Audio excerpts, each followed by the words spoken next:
I'm Amy Halpern-Laff. And I'm John Moscow. Welcome to Ethical Schools. Today, we speak with Mia Hood. Dr. Hood is a curriculum designer, writing coach, and teacher educator based in New York. She has worked as a professor of literacy and secondary education at the City University of New York, CUNY, and a professor of professional writing at New York University. She's the author this year of Pop Culture Literacies, Teaching Interpretation, Response, and Composition in a Digital World. Welcome, Mia. Thank you. Delighted to be here. What are pop culture literacies and why have you chosen to focus on them? Yeah.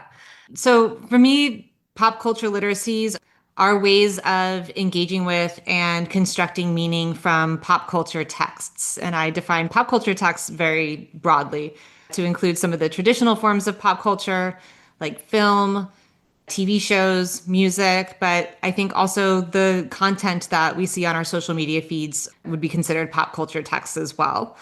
And I also think of products as being pop culture texts, like toys and clothes. So taking a very broad definition of pop culture text, pop culture literacy is about our ways of engaging with those texts and making meaning of them. And for me, there are three major pillars of pop culture literacy. One is that we want young people to become active in their engagements with pop culture literacy. So not to passively consume what they are engaging with, but to think actively about it, to be self-aware about the ways that they are making sense of what they're seeing and engaging with. And then critical engagement as well. So critical engagement means being able to examine a pop culture text and understand the way that power is operating through that text. And then finally, strategic engagement. So just in the way we want young people to be strategic when they read literary texts or any kind of text that they are engaging with in school, we want them to be strategic in understanding how the texts that they are engaging with on their phones, for example, how they're constructed, how they make meaning through their associations with other texts, through their multimodality. So I want young people to be strategic in how they are reading and interpreting the pop culture texts that they see. You've said that schools have an ethical duty to help young people to navigate the world as it is. Can you speak about that a little bit? Yeah, absolutely. I think the whole idea of writing a book about pop culture literacy and researching it and trying to encourage educators to teach it comes from this more fundamental idea I have about the purpose of education. Purpose of education for me being to help young people understand the world that they actually inhabit and to navigate that world in a way that's ethical and productive and however they define that, and in a way that allows them to flourish and, again, however they want to flourish. And so for me, the imperative to schools is to ensure that they are doing that and they're addressing the world as it is, not as much as it once was. I think in the humanities, which is where my work is centered, we would traditionally think of teaching and emphasizing the literary canon, for example. So we see in English classrooms, we're teaching texts from 50 years ago or 100 years ago or 400 years ago. And there's value in doing that for sure. It's not to say that we teach pop cultural literacy instead of teaching older texts and different kinds of texts, literary texts. But it's that only focusing on those older texts and not recognizing the digital world, especially that young people are inhabiting right now, is really taking away an opportunity for them to understand that world on a deeper level and to make active, purposeful choices about how they want to be in that world and how they want to speak and take action and make that world a better place. And so I think in not teaching pop culture literacy, not teaching literacies that matter for the world we live in now, schools are really abdicating this major part of their responsibility to help young people understand that world. And how can teachers encourage students to think about their ethical perspective on the world around them and pop culture in particular? Yeah. I mean, I think it starts with awareness, including self-awareness.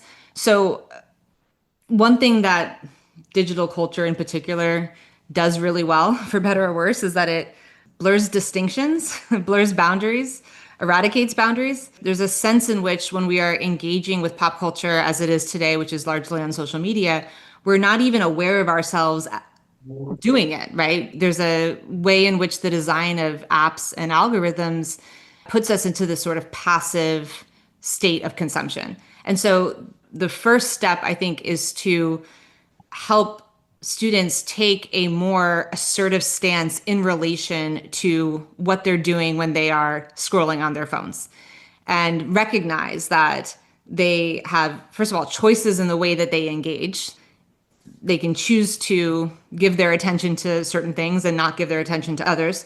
There are ways in which they can actually manipulate their algorithm to make sure that they are seeing what they want to see.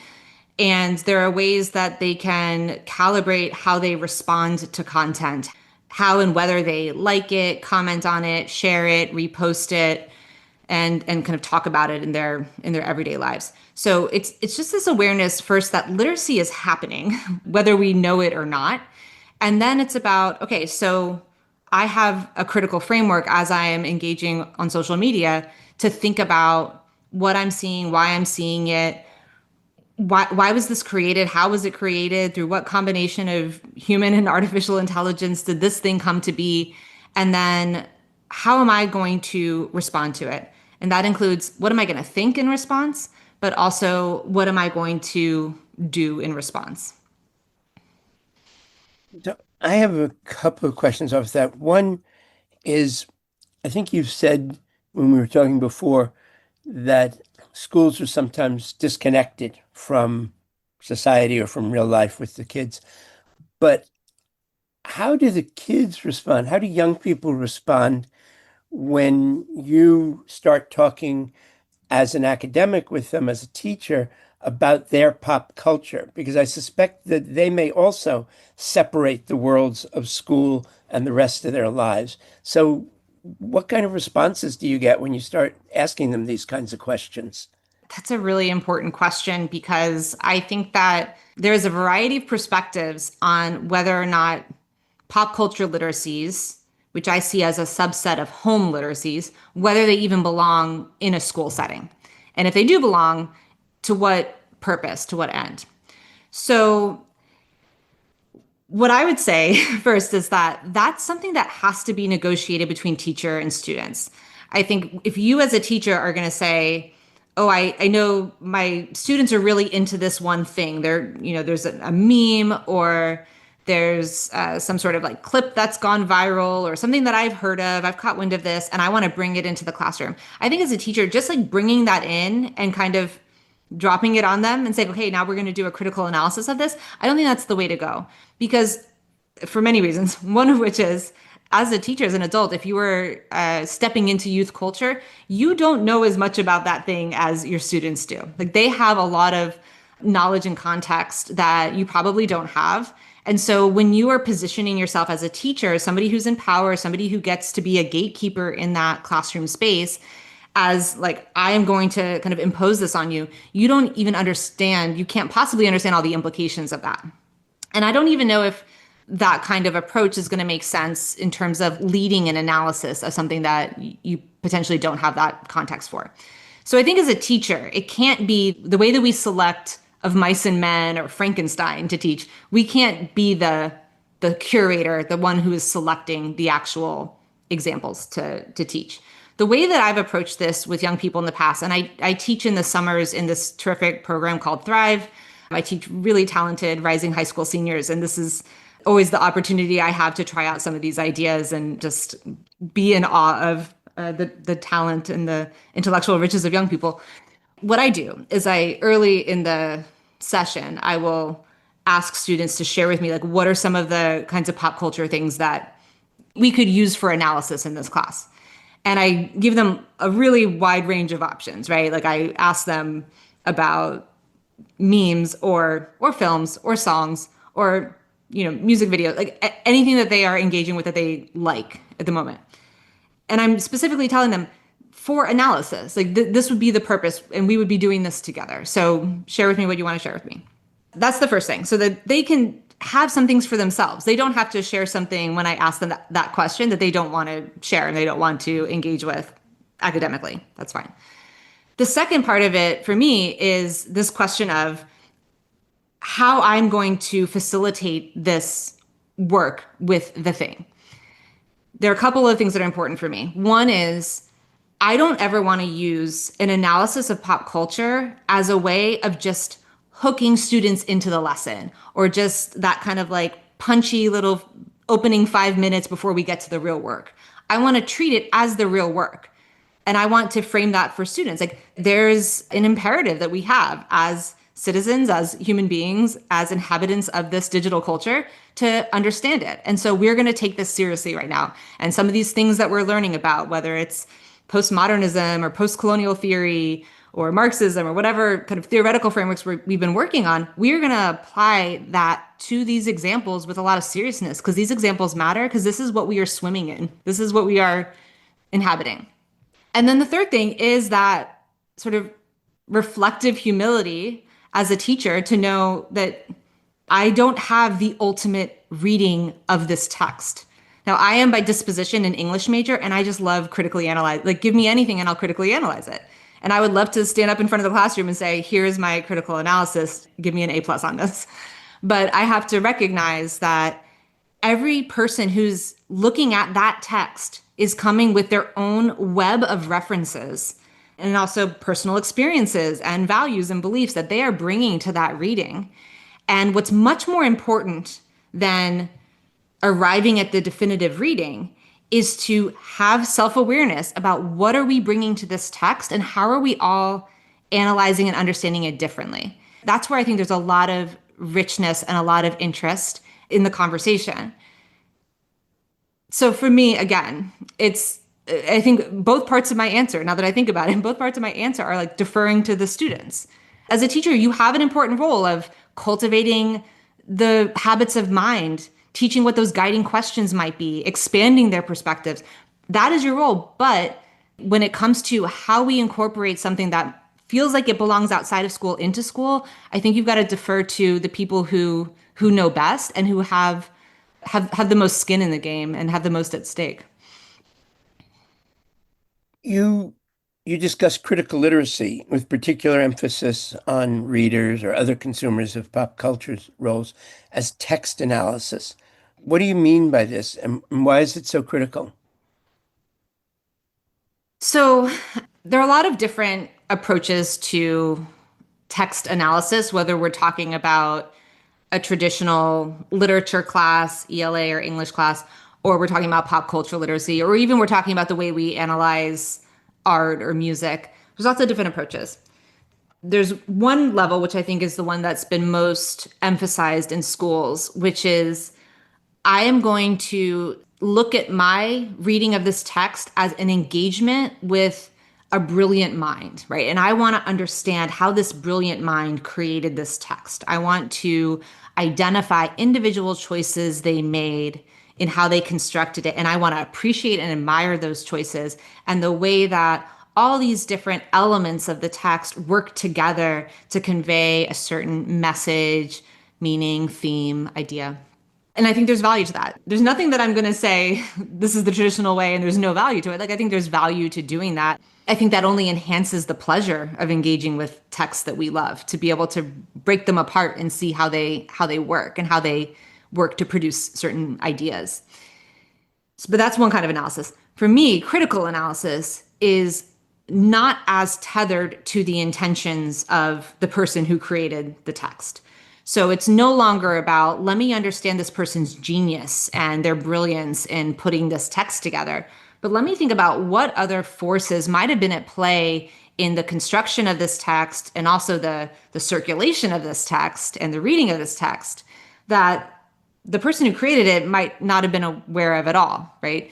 So that might be looking for ways in which different people or perspectives are centered or marginalized in the text. It might be looking at what are these unexamined assumptions that this text is carrying about, who people are, the way the world works.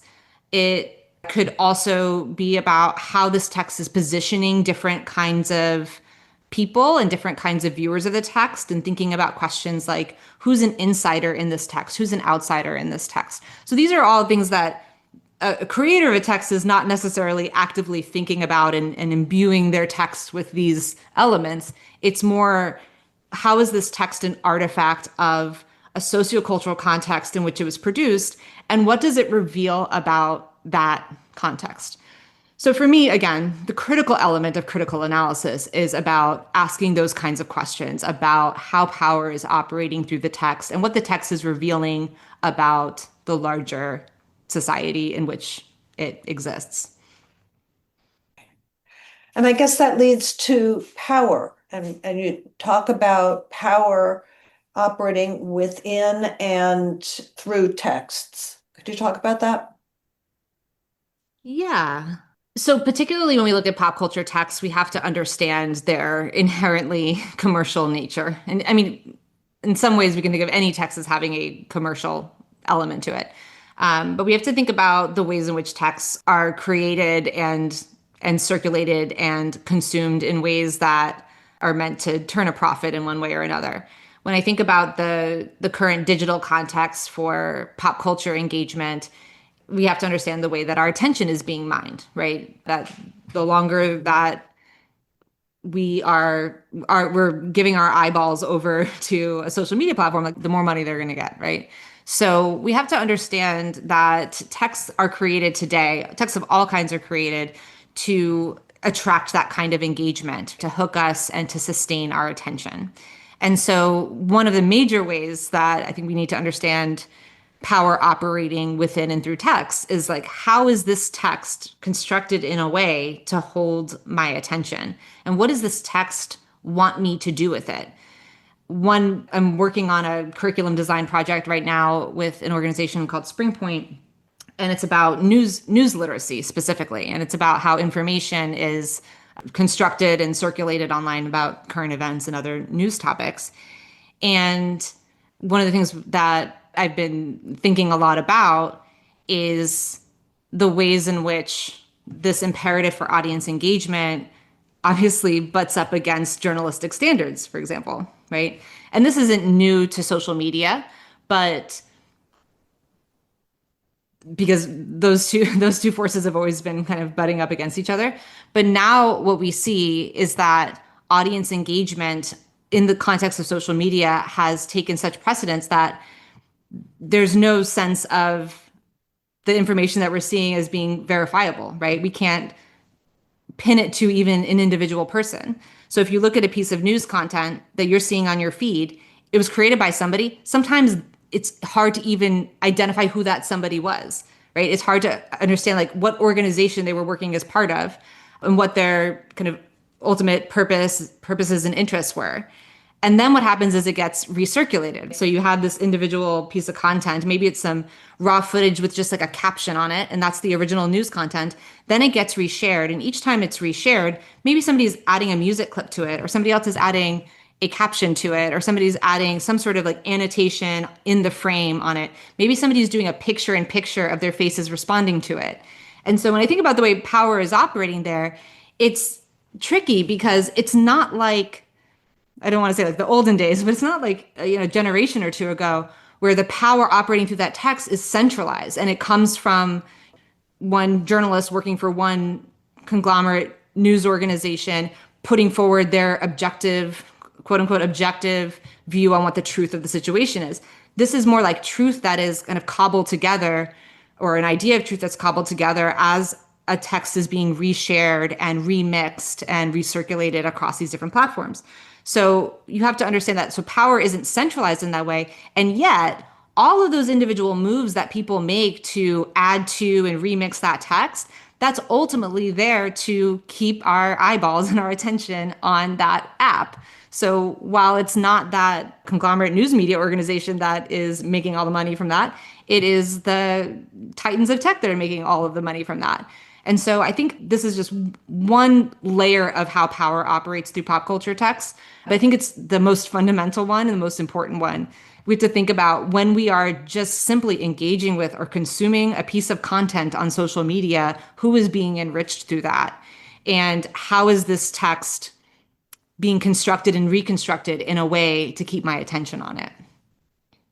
As again, thinking about how students may divide their lives and their thoughts, I can imagine that they may think of school as a place of analysis and a place where they may get asked about or be thinking about their ethical or moral responses to stuff, that it's a serious place and their teachers may ask them serious questions. And I wonder whether if they are just thinking that they're scrolling through their phones or whatever and it's entertainment, are there ways that you recommend that teachers can sort of pierce that veil of it being entertainment and encourage students to be thinking about how this fits in with their own ethics or morals?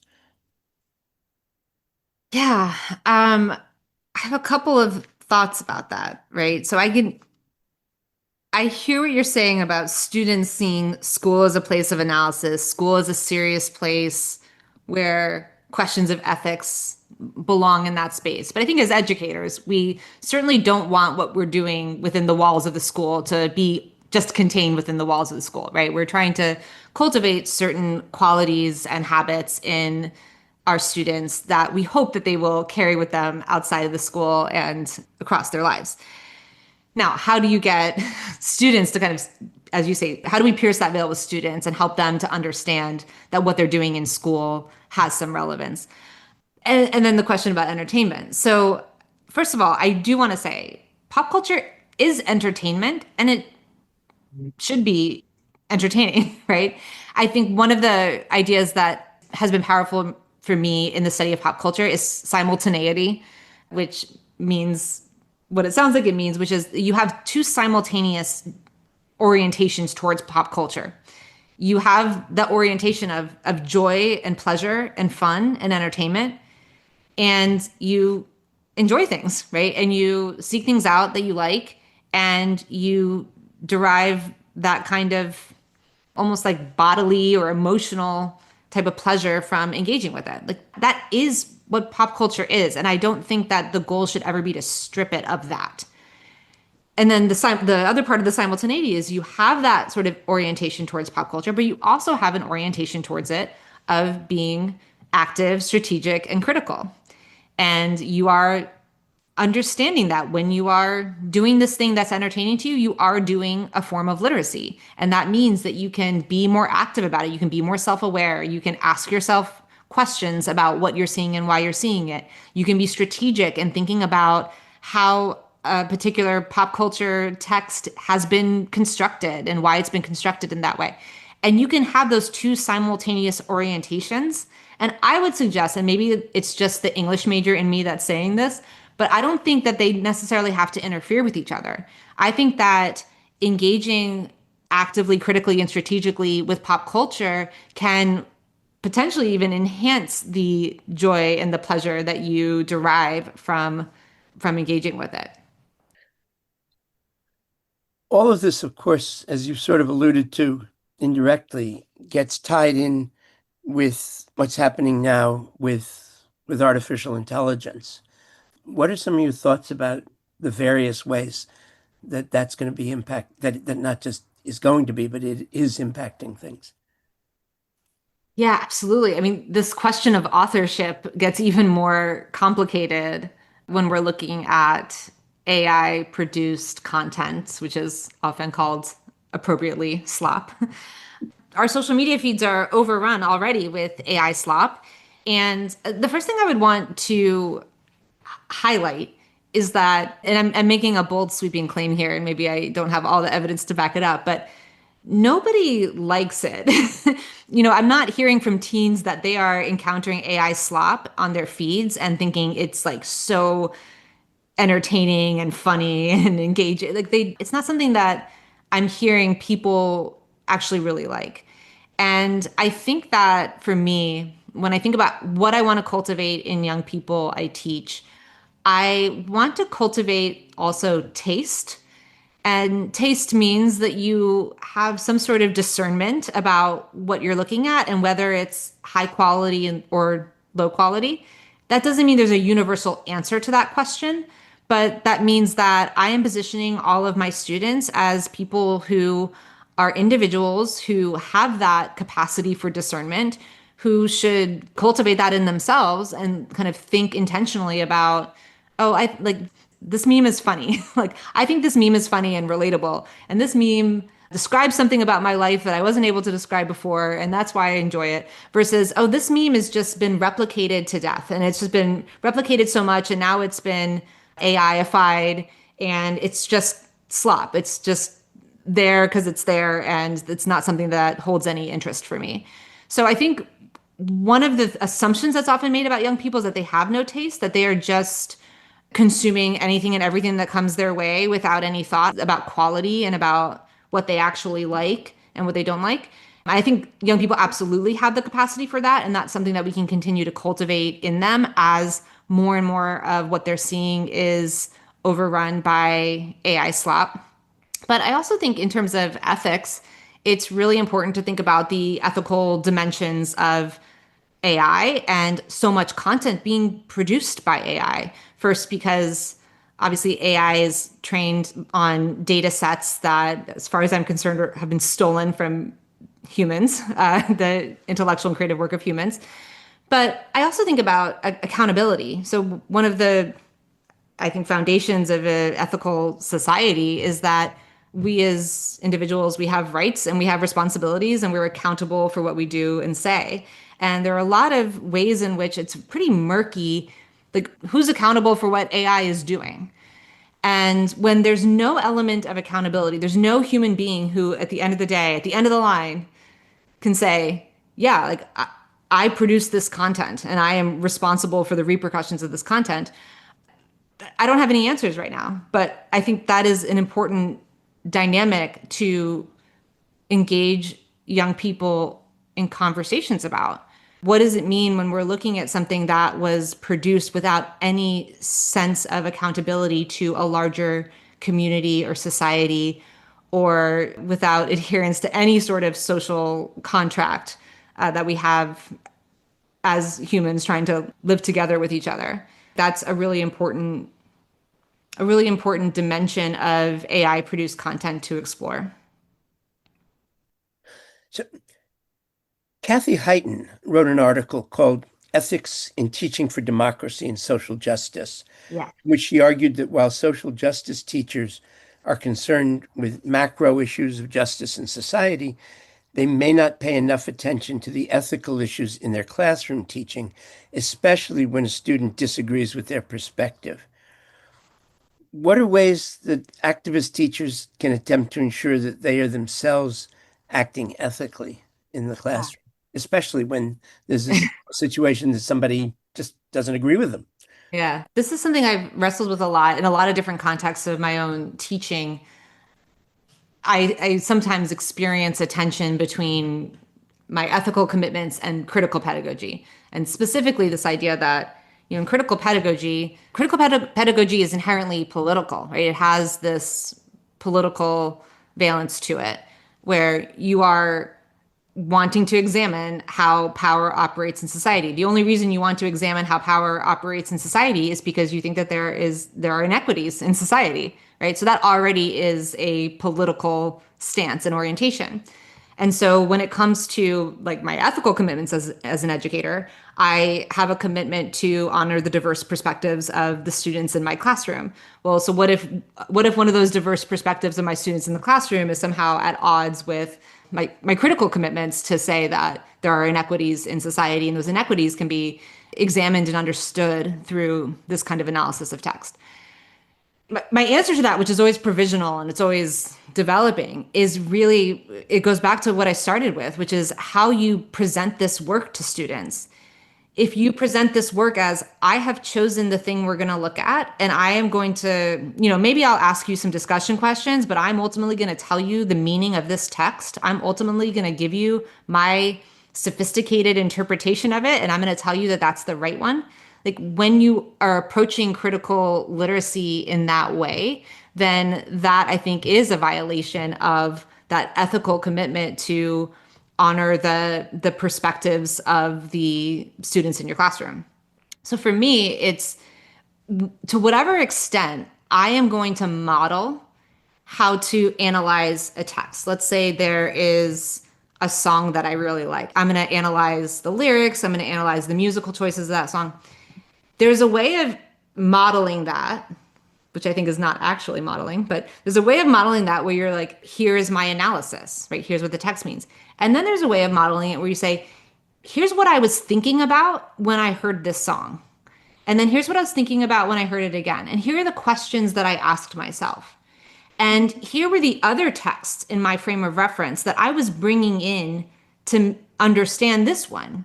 Here are the other texts that I think it's similar to, or here are the other texts it might be alluding to implicitly or explicitly.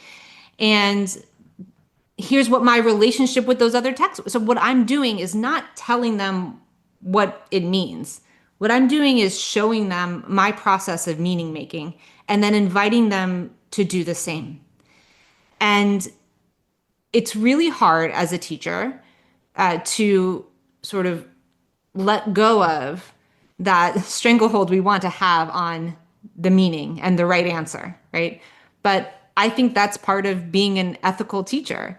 It is recognizing that there are however many humans in the room who all have equally worthy perspectives, values, experiences, frames of reference that they are bringing to the analytical work. And my job as a teacher, I'm not saying I don't have any job as a teacher, but my job as a teacher is to model that form of inquiry and reflection and analysis and show what that looks like for me, but really convey that that is just one example of what that could look like and invite and celebrate the kind of diversity of thought processes and strategies that everybody in the room is bringing to the text. So when you're working with memes or songs that some might find offensive, do you get any pushback from parents? In my particular context, I haven't, because I teach in this, when I teach young people, I teach in a context of very specialized summer program. So there isn't that. One of the major things that I think this can sometimes connect to is grading and assessment. So because my students aren't really graded or assessed on their ability to do this, there isn't that same level of, maybe anxiety or concern about the actual content of what we're doing. I would say that I've received other forms of pushback from other teachers or people who I've been engaged with on this work about appropriateness and what we're holding up as an example. And I think where that comes from is it comes from this traditional idea of whatever it is we are looking at, talking about in schools should be something we should be admiring, right? It comes from that old idea of the literary canon, that these are great works. And the purpose of our analysis and our interpretation is to recognize how great they are and why they're so great. So if you come at it from that perspective, you would say, okay, well then, yeah, absolutely. There would be a problem with holding up a lot of the stuff that I'm saying that we should analyze because I don't think that it holds up, right? I don't think it holds up all the time. Sometimes it does, but it doesn't always hold up in terms of quality. And it certainly doesn't hold up in terms of the like ethical credentials of the people who created it. So my first response to that concern is about that. Just to remember, we're not just incorporating these texts to admire them and to communicate that the people who created them are brilliant geniuses. We are really looking at it from a more critical lens. And then in terms of just the practicalities, though, and these are the practicalities I was saying that I don't really have to deal with very much, and I'm fortunate to not have to deal with them, but the practicalities of appropriateness and how different school communities and how different families might define appropriateness differently, I would say that the answer to that question for me is always about communication. Just as I said at the beginning of my summer session that I do with teens, I ask them for the pop culture examples. If I were doing that in a context of a traditional school and parents and families were involved in the schooling in the traditional ways, that list would also kind of go out to parents, right? Like I think that there should be open communication about the different things that we are bringing into the school, and parents and families should be able to weigh in. I also find that because pop culture has so proliferated, because there's so much of it, I don't think that there's any particular need to look at things that if it's going to feel like it's going to make certain students uncomfortable, or it's going to be in some fundamental way at odds with their values or their family's values, I don't think I would die on the hill of like, we have to look at this thing, because there's just so much else to look at and there's so much else to analyze. And so I really think it's about communicating with the students and communicating in that more traditional school setting with families as well. Thank you so much, Mia Hood, author of Pop Culture Literacies. Thank you very much for having me. And thank you, listeners. If you found this podcast worthwhile, please share it with your friends and colleagues. Subscribe wherever you get your podcasts and give us a rating or review. This helps others to find the show. Check out our website, ethicalschools.org, for more episodes and videos, and to subscribe to our monthly email newsletters. We post annotated transcripts of our interviews to make them easy to use in workshops or classes. Contact us at hosts@ethicalschools.org. We're on Blue Sky, Facebook, Instagram, Threads, and LinkedIn. Our editor and social media manager is Amanda Denchi. Until next time.